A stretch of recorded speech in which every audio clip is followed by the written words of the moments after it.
Hello everybody, hope that you are good. I know that today it's Saturday and I usually don't update you on Saturdays, but come on, there is a lot of price volatility, a lot of price movement, especially because yesterday we had the worst day in the stock market since the COVID crash in 2020.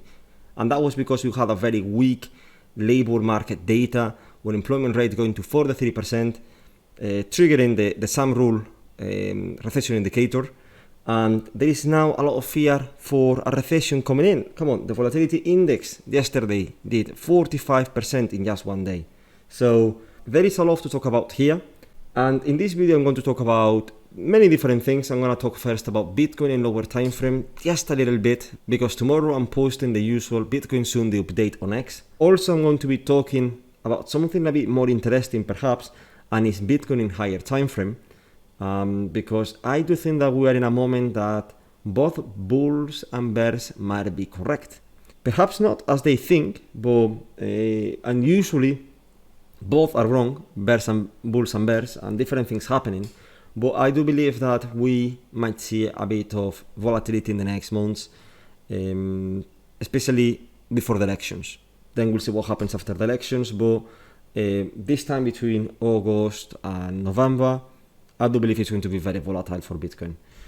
And also, of course, I have to talk about the CME gap on Bitcoin that we are approaching. And of course, the Bitcoin dominance, and also some altcoins. Well, Ethereum, I'm going to talk about Ethereum, and some altcoins such as Chainlink, also Fetch AI, AVAX, Solana. And I do want to talk about a scenario, a high time frame scenario that I keep in my mind for Bitcoin, that I think that it's good to share it with you in case it does happen. You can be prepared for it. Again, it's just a scenario that I have in my head. It might happen, it might not play out, but and it's up to you what to do with this video. But if it actually ends up happening, then if you've watched this video and it helps you and it helps you to be prepared for it, maybe there is a good opportunity there for you. So I'm gonna tell you how I'm gonna play it. The first thing is Bitcoin in lower time frame. So we've been talking these days that Bitcoin needed to hold above 64,000, which is the daily 50 MA, same as it happened here. We got a retest here, we also got another retest here, and we're waiting on a retest on Thursday. And on Thursday I mentioned that because it's Thursday and we only had Thursday and Friday, and then the weekend is very, it was meant to be quite flat price action. I was mentioning that I need to see a few candles closing above the daily 50 MA to give me conviction. Wow, look at that loop there. To give me conviction that we're gonna come again to these highs. Okay. Otherwise, we have the risk of dropping back to the range lows at 60,800, where in the 4 hours time frame we can see a liquidity pool that my indicator was marking here. Okay, that liquidity pool there, you can see that low there is 60,800. Where I put some bids last night, and this morning were hit. Again, bids in a spot, not in leverage, because careful with the volatility. And I usually don't trade over the weekend, but I do believe that this weekend is going to be quite volatile. And the first option that I see is that if we go into the 1 hour time frame, I do believe that it's possible that over the weekend we see some upside to the 1 hour 50 MA to 63,000. Okay, that's between today and tomorrow. So that's the thing that I'm paying attention to. Then the thing that worries me the most is that if I apply the wick static into the indicator, then we're gonna notice, guys, how we have a long wick at the lows, and long wicks tend to get filled. Look at these lines. You see all these lines here at the left? Those are previous wicks, and they fade because they've been filled. Wicks have a chance of around 95% to get filled, so it's only a matter of time, in principle, that this wick gets filled. Careful with Bitcoin at the moment because it's showing signs of high volatility, and it's difficult to predict how it's going to react, but I do think that this wick is going to get filled. Now, if we, in the case that we start to go up and leave this wick behind, then that will also be a cause of concern, because again, wicks tend to get filled, so perhaps which is something like this. And that is when I come to the conclusion of the weekly 50 MA. Because if you notice, guys, the weekly 50 MA hasn't been retested for quite a long time. I mean, look at this. It played here as support, again here, then here as resistance, here as support, and since then, since October last year, we haven't really touched it. And if you check what happens in previous bull market, we see something quite similar. We can see that price is usually hovering around the weekly 50 MA, and then when we see a price, an aggressive and impulsive price move, such as this one here, then it tends to go and test it as support for another move. Why not? Why is that not happening right now, guys? It's for you to judge, but look at this impulsive move. Come and test it, consolidate, another leg up. Okay, that's what I mean, that both bears and bulls might be correct. And right now the weekly 50 MA is at 53,000. For that, you would also be filling this SME gap here that we got at 58,000 that we haven't really entered yet. Thinking that we're gonna retrace the CME gap soon, which also would align with the idea of Bitcoin going to the weekly 50 MA, where I do believe that there is a high chance of holding a support. And then from there we can see that next leg up and make new highs, as the bulls say. So that's what I'm telling you guys. Perhaps this time both bulls and bears are correct, just perhaps not in the way they mean it. And this being said, then if that actually plays out over the next few months and we come and test the weekly 50 MA at 53,000 right now, although it continues going up, of course, because it's a dynamic target. So perhaps next week is at 54,200, who knows? So pay attention to that level there, all right? Now, if that happens, then where do you want to be positioned into? Well, the first thing is pay attention to the Bitcoin dominance, because the Bitcoin dominance keeps going up. It's super bullish still. You can see here that we were in a range for 2 years, then we broke above the range, then we have this pump here, and then the retrace or the support retest that I also mentioned in this channel, and it happened. And at this level, to be honest, I was quite confused because I didn't know what to expect from the Bitcoin dominance, because it's true that we were testing it as resistance for quite some time, and I didn't know if this was at the end here, this part here, if this was going to turn into a deviation or into a resistance support flip, and this is actually a retest of support of that resistance, which seems that that's the case, and it's still looking quite bullish. Like, come on, it can still go to 60%. Why not? And if that is the case, and it happens, then altcoins are gonna take another hit more than Bitcoin. Because when Bitcoin drops, yesterday for example, Bitcoin dropped, I don't know how much, let me check very quickly. Bitcoin dropped, go to the daily time frame. So it's this candle here. Yesterday this daily candle is 5 to 9%. So that Bitcoin yesterday dropped 5 to 9%. And I know that altcoins dropped more like 8%. For example, check Solana, check AVAX, check, I don't know, Chainlink. They took a bigger hit, and I do believe this is something that is going to continue happening as long as the Bitcoin dominance goes up as strongly as it is now, okay? And not everything is bad, because again, if you are prepared for this and Bitcoin actually ends up dropping to the weekly 50 MA that right now is 53,400, if you actually end up dropping to 53,500, 54,000, 55,000, because again this target is dynamic, it's going to continue rising. The moment that we go to that level, then altcoins are going to drop even lower. So if this drop is a 13% drop or 12% drop, altcoins might go down maybe 20% from where they are right now, okay? And again, that could give us good opportunities. That's what I'm putting my attention right now. We're gonna go now to Ethereum, and Ethereum chart is very clean. Ethereum trades very nicely. You can see here that at the bottom of the bear market we did some kind of consolidation. We did this range here, okay? These are the range lows, range highs, little deviation there, range highs, then a drop to the range mid, and you have there the impulsive move up, which usually happens after going a retest to the range mid. It's something that I've noticed that happens quite a lot of times inside ranges. And now we're forming a new range in the weekly time frame, where you can see here the range highs, then also you can see here a little deviation with that wick there, okay? Again, range highs, and all of this is range lows very clearly. So now the two levels that I'm keeping an eye on for Ethereum, the first thing that I imagine is that if Bitcoin goes and drops to the weekly 50 MA, Ethereum of course is going to do the same, which is very close, it's even closer than to Bitcoin. And for that I would imagine that we might see some kind of deviation below this range to 2,700-ish. And if that is the case, then I would probably, in the case of Ethereum, wait to recover the range to be more clear about the structure.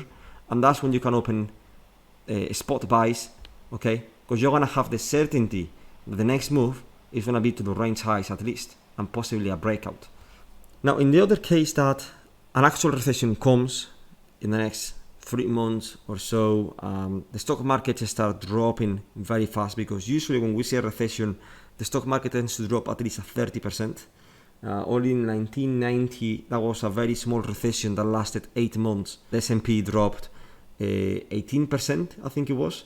So either way, if you get a recession this year, later this year, the stock market is going to drop, Bitcoin is going to drop, and obviously Ethereum is not going to do this deviation, but it could continue dropping lower back to the range highs of this previous accumulation range, that's at 2,000. Alright, so that would be, in my opinion, the worst case scenario. I don't imagine falling back into this range and going to the range lows. I don't really see that happening, at least for now. But I'm looking for this scenario of a deviation to 2,700. Then see what happens. And the next target in case of recession, literally, that's the only thing I can imagine that would push us lower. It would be to 2,000, to this range highs where we would find support. And then if we go into other altcoins, then we can go, for example, into Chainlink. Chainlink is perhaps not the best altcoin, but it's an altcoin that is used by a lot of projects, that it has a real use, and it has a lot of projects backing it up, and a lot of investors, because still I noticed that people still believe in Chainlink. To be honest, it hasn't performed bad at all. We got here a range over a year and a half. If we go from the range lows, it did a times 3. So overall, not a bad performance, to be honest. Although of course Bitcoin has done better. Anyway, what I want to mention here is that if Bitcoin actually goes to the weekly 50 MA, then Chainlink is gonna drop again to the top. Another loop. This keeps happening to me. Chainlink is gonna drop to this range highs here, okay, of this previous accumulation range of over a year and a half, which I would naturally expect it to test it and to act as support. Okay, so yes, 9.60, that's the level for Chainlink in my opinion. And this drop, if you notice, guys, it's a 20% drop. That's what we said. If Bitcoin drops 12%, altcoins can be dropping around 20%. So that would be my target for Chainlink. Now, if we move into a different altcoin, you have, for example, Fetch AI, which is the strongest artificial intelligence altcoin right now in the market, although I think it's merging into ASI. I think it's still happening, if I'm not mistaken, although I haven't been following it for a while. But if you notice here, with Fetch AI, we have a very clear pattern that it's going up aggressively and going down aggressively. Now, if there's a few things that I've noticed about Fetch AI, the first thing is that these drops tend to be, look at this one, 80%, then the next one, 80%, the next one, 73%, and this one so far that we are experiencing right now, that one so far is 70% right now. But why not? Can I not continue going lower?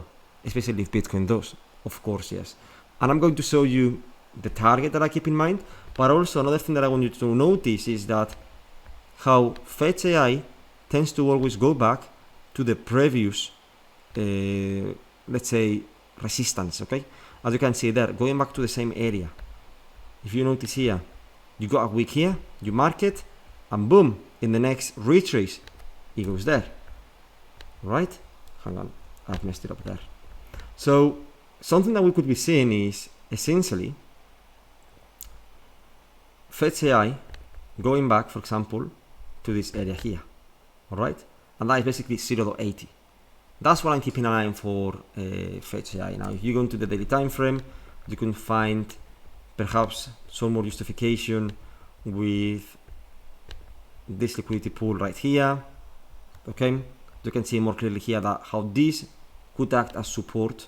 Okay, now technical analysis might be discussing that this is a bearish pennant. I don't even know how to draw this there. Okay, and it breaks to the downside. So in my opinion, 0.8 is an area that I wouldn't mind to buy some Fetch. Now, next altcoin. This is AVAX. AVAX is a coin that I really like and that I want to have in my portfolio in this cycle. For a few reasons. The first reason is that it's a coin that trades very nicely. And you can see here how we were drawing this potential deviation. We got it. And then that pump that it was at time 600% up. Similar to what Bitcoin did in terms of performance. So respect, to be honest, because no many altcoins performed in the same way as Bitcoin. Most of them underperformed Bitcoin so far in this cycle. I have respect for that. Also, the next thing is that there is a lot of projects using this blockchain, which of course that's great because it generates revenue for the project, which can help them to continue improving, increasing the size of their team, their marketing, the different new projects that they might want to do or improvements. So yeah, that's a good thing. And so far, if you notice, AVAX has been dropping a lot. It's taken a big hit, to be honest, and it's already here in these range highs that we had. You can see how we tested it here as support, and it seems that we are going to do that again. Now, if we are looking for a drop of 20%, then AVAX would go to around $19-20. Now, my only hope here is that that would turn out to be a deviation before more upside, because yes, you can do deviations back inside the range. So that's my hope, that if that happens and it continues dropping, it form a deviation. So I don't have a very clear target for AVAX in terms of a level, but the idea is there that if it drops, you want to see the deviation. So perhaps you can even wait until this moment here to buy, okay, just to be safe.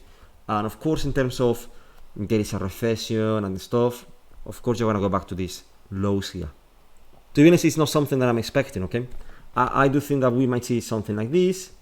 So with this video, don't get scared, guys. Just understand the scenario that I'm talking about and understand that it's something that could possibly happen. And it's not that crazy that Bitcoin goes and tests the weekly 50 MA. If you are ready and prepared for that, you might catch a good opportunity there.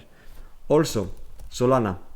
In my opinion, Solana, it's my favorite altcoin, and it's insane how this coin outperformed the entire market. It's insane. I think they just beat BNB also in market capitalization. So it's insane what they are doing. And again, it's a project that is being used, but it's a blockchain that is being used by many projects, which makes them make money. And by making money, they can do a lot of good things for their project. So that's something that I also pay attention a lot, and is that if their altcoin is actually making money, because I don't want to invest into a project, into a team that is not being able to make money. So Solana is one of those ones that actually make a lot of money, but all of you know about that. And I don't see much of a drop here, because I do think that if you notice any dip that we've seen, it gets heavily bought instantly.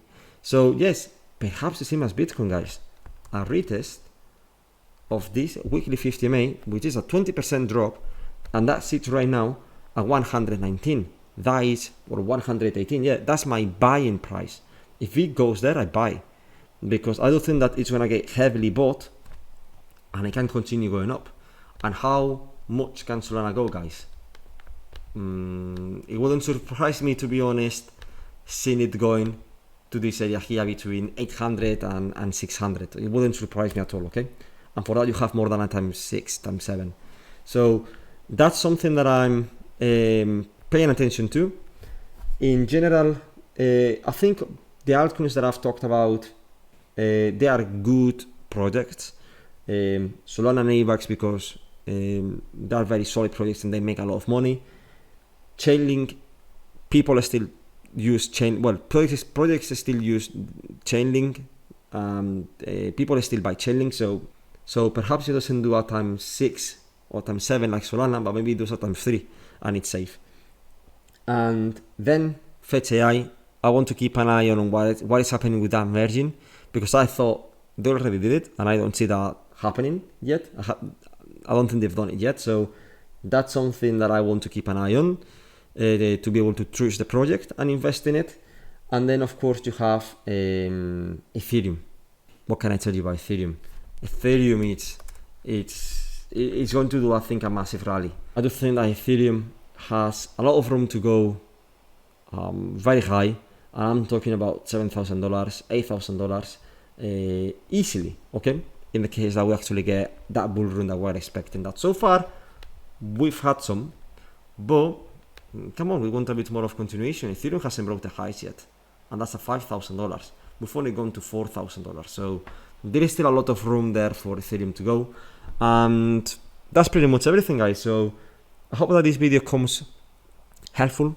Time will tell if it actually happens, of that retest of the weekly 50 MA eventually, and we see those targets that I mentioned for these altcoins getting hit. And if that is the case, then I don't know, maybe this video helps you to be prepared for it. But again, it's not financial advice, just my analysis. So thank you so much for watching, guys, and I'll see you soon.